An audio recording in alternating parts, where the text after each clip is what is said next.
અમદાવાદ જ્યાં વહેલી સવારથી જ ગાઢ ધુમ્મસભર્યું વાતાવરણ જોવા મળ્યું।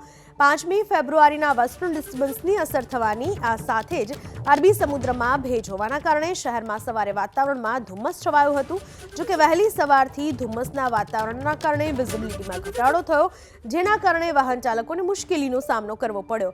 હવામાન વિભાગના અનુસાર 7મી ફેબ્રુઆરીથી ઠંડી વધુ એક રાઉન્ડ લેશે। જો કે હાલ તો શહેરીજનો બેવડી ઋતુનો અનુભવ કરી રહ્યા છે। આ વર્ષે શિયાળામાં વારંવાર વાતાવરણમાં પલટો જોવા મળી રહ્યો છે અને બેવડી ઋતુનો અનુભવ અત્યારે થઈ રહ્યો છે। જો કે વેસ્ટર્ન ડિસ્ટર્બન્સની જે અસરના કારણે અમદાવાદ શહેરમાં વહેલી સવારથી જ ધુમ્મસભર્યું વાતાવરણ જોવા મળી રહ્યું છે।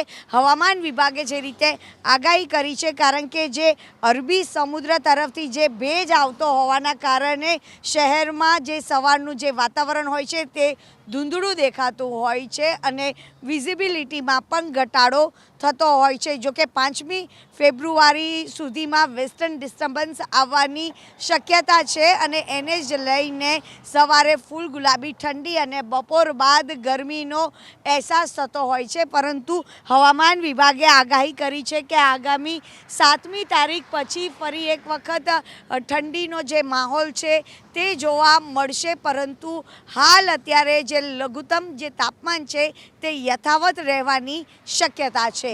કેમેરામેન પ્રદીપસિંહ સાથે રાજલ બારોટ, ABP અસ્મિતા, અમદાવાદ।